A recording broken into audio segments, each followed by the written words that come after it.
Anda masih menyaksikan CNBC Financial Talks dengan tema tabungan aman, bisnis makin nyaman. Nah, tadi kan sudah diingatkan lagi ya buat pemirsa yang mau bertanya terkait tema kita hari ini, silahkan langsung kirim pertanyaannya via WhatsApp ke nomor 0812 1299 0001. Ada hadiah e-wallet total 22 juta rupiah bagi pemirsa yang terpilih pertanyaannya. Dan sepertinya sudah ada beberapa pertanyaan yang terpilih ya. Kita lihat terlebih dahulu apa saja pertanyaan-pertanyaan yang sudah masuk ke WhatsApp admin. Kita lihat pertanyaan yang pertama dari Bagus dari Jakarta ya. Pak Ari mau tanya, nah ini untuk Pak Ari. Kalau deposito di BPR dapat bunga 8%, berarti apakah semua deposito tersebut tidak dijamin LPS atau hanya dijamin sebagian saja? Nah kan langsung ditanya ya, karena tadi dengerin tips 3T dari Pak Ari. Boleh langsung dijawab Pak Ari seperti apa? Ya, tidak dijamin, menjadi tidak dijamin. Jadi kalau ada nasabah yang menerima manfaat melebihi dari TBP, itu seluruhnya menjadi tidak dijamin. Makanya sangat penting bagi nasabah juga itu mengetahui berapa TBP tingkat bunga penjaminan yang ditetapkan oleh LPS. Itu gampang sekali tadi dengan akses website atau bahkan banknya sendiri harus menyampaikan kepada nasabah bahwa TBP-nya sekian. Nah itu yang saya pikir mesti hati-hati juga nasabah dalam menyimpan dananya. Bijak di dalam menyimpan dana, itu yang paling penting. Oke, bijak dalam menyimpan dana ya. Kemudian pertanyaan berikutnya ini juga ditujukan ke Pak Ari dan Pak Ihsan juga. Bagaimana cara untuk bertahan pada UMKM yang masih bertahan di tengah pandemi, masih berdarah-darah kali ya, dengan pendapatan yang menurun dan harga modal yang tidak menurun. Terima kasih. Nah ini ke Pak Ihsan dulu, mungkin lebih relate nih karena langsung pelaku usahanya ya, baru nanti ditambahkan oleh Pak Ari. Ke Pak Ihsan dulu, ini seperti apa caranya untuk bertahan nih Pak selama ini survive, apalagi khususnya untuk sektor-sektor yang tadi Pak Ihsan sendiri bilang ada beberapa sektor yang bahkan jalanin bisnisnya aja kesulitan gitu. Seperti apa Pak Ihsan? Ya, yang pertama bahwa sudah ada way out ya. Kalau berdasarkan data kami selama 1,5 tahun ini terjadi peningkatan penjualan atau pemain di dalam menggunakan e-commerce atau digital online itu sekitar 7 jutaan. Yang sebelumnya adalah 8 juta, itu sekian tahun tidak naik. Nah pada saat sekarang ini sudah sekitar 15 juta 300-an. Jadi ada lonjakan sekitar 7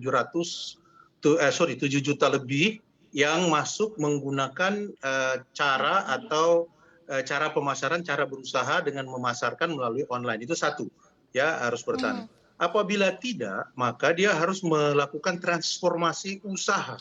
Jadi ada transformasi cara berusaha, ada transformasi usaha. Transformasi usaha yang saya maksud adalah misalnya dia dulu menjual A, ya karena omset penjualan itu jauh menurun, maka dia bisa menjual B, C atau D. Nah, apalagi sudah ada media yang namanya media online. Jadi pagi jual apa, sore jual apa gitu. Nah, itu harus cara berusaha atau transformasi usaha yang harus dilakukan. Yang selanjutnya adalah saat pandemi ini harus pandai-pandai mengetahui needs atau kebutuhan masyarakat saat ini. Ya, kebutuhan masyarakat saat ini kita ketahui bahwa tetap kuliner adalah merajai. Dan yang saya katakan tadi bahwa ada tetap yang bertahan malah naik itu adalah produk-produk agrikultur. Agrikultur ini apa ya? Tanaman jahe, tanaman macam-macam lah, buah-buahan dan seterusnya itu justru naik. Ya, terus yang keempat adalah bahwa dalam saat pandemi ini banyak sekali sebenarnya celah-celah usaha yang bisa dilakukan. Salah satu contoh yang konkret ya, saya juga baru dibaca kemarin di salah satu media bahwa dia melihat celah bahwa orang banyak di rumah, orang banyak tinggal di rumah dan membutuhkan kebersihan. Ini sang perempuan ini dia membuat satu bisnis, yaitu bukan cleaning service tapi khusus membersihkan toilet misalnya. Jadi dia khusus membersihkan toilet. Jadi toilet saja yang dia bersihkan di rumah-rumah. Nah, dia bikin tim untuk bersihkan toilet. Ini salah satu contoh ya. Pada saat pandemi juga mungkin kita sudah mengetahui ada tren misalnya tanaman hias bisa naik, tapi sekarang sudah turun. Terus ada fashion baju dan celana yang trade in, yang bekas tapi dimasukkan ke dalam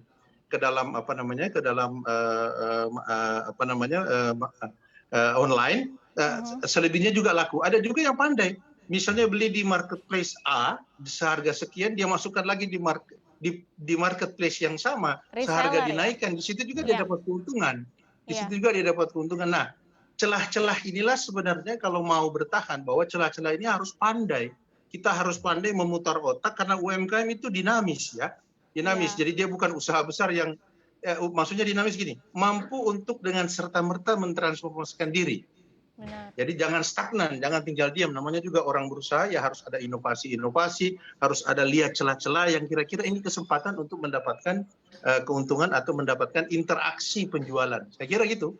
Ya, harus cepat beradaptasi gitu kan, karena memang bisnis UMKM ini tadi kata Pak Iksan dinamis gitu. Nah, sebelum ke Pak Ari, ada juga nih yang bisa ditanyakan ke Mas Aidil gitu ya, karena tadi kan Pak Ari mencontohkan salah satunya beralih sektor gitu kan. Tapi kalau dari Mas Aidil sendiri, biasanya kalau ada klien-klien UMKM seperti ini, kapan gitu menyarankan untuk kayaknya sudah waktunya nih beralih ke sektor lain, karena ada juga yang takut justru malah terlalu jauh dari sektor utamanya sehingga kehilangan pangsa pasarnya, mulai dari nol lagi, seperti apa? Ya, jadi waktu pertama kali pandemi mulai terjadi Maret tahun lalu ya, itu ada beberapa yang waktu itu kebetulan lewat salah satu ekspedisi yang minta saya untuk bicara. Kemudian kita kasih beberapa contoh case ya. Jadi contohnya misalnya salah satu yang terdampak itu adalah pakaian, garment gitu ya. So jadi jualan online. Nah, ketika mereka beralih, jangan beralih terlalu jauh dulu. Beralih yang masih satu turunan. Inline ya, masih inline ya. Satu turunan. Jadi contohnya kalau misalnya, apa tuh kalau itu? Masker. Oh iya benar, masih ini ya produk-produk tekstil gitu ya. Masih produk tekstil kan, tapi maskernya masker kain waktu itu kan sempat ada heboh tuh masker kain nggak bisa segala macam, meskipun pada akhirnya sekarang masih bisa dipakai, tapi kita minta dia supaya dilapis 2 atau lapis 3 ya.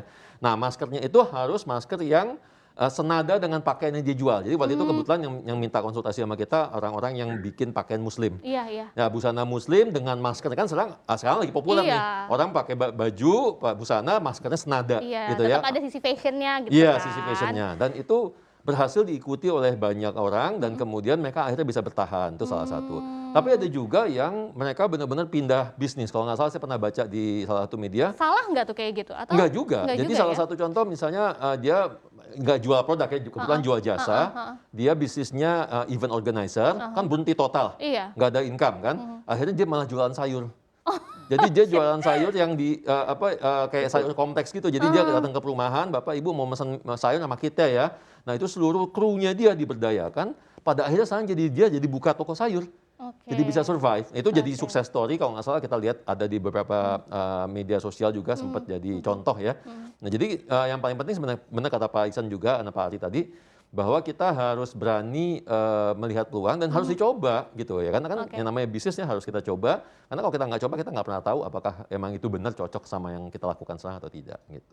Oke, karena kita ada keterbatasan waktu, Pak Ari, nanti kita ngobrol lebih detail lagi di usai jeda ini ya, karena kita masih bahas banyak banget yang harus dibahas di CNBC Financial Talks ini dengan tema yang sangat menarik, tabungan aman, bisnis makin nyaman. Kita akan kembali usai jeda berikut ini, tetap bersama kami di CNBC Indonesia.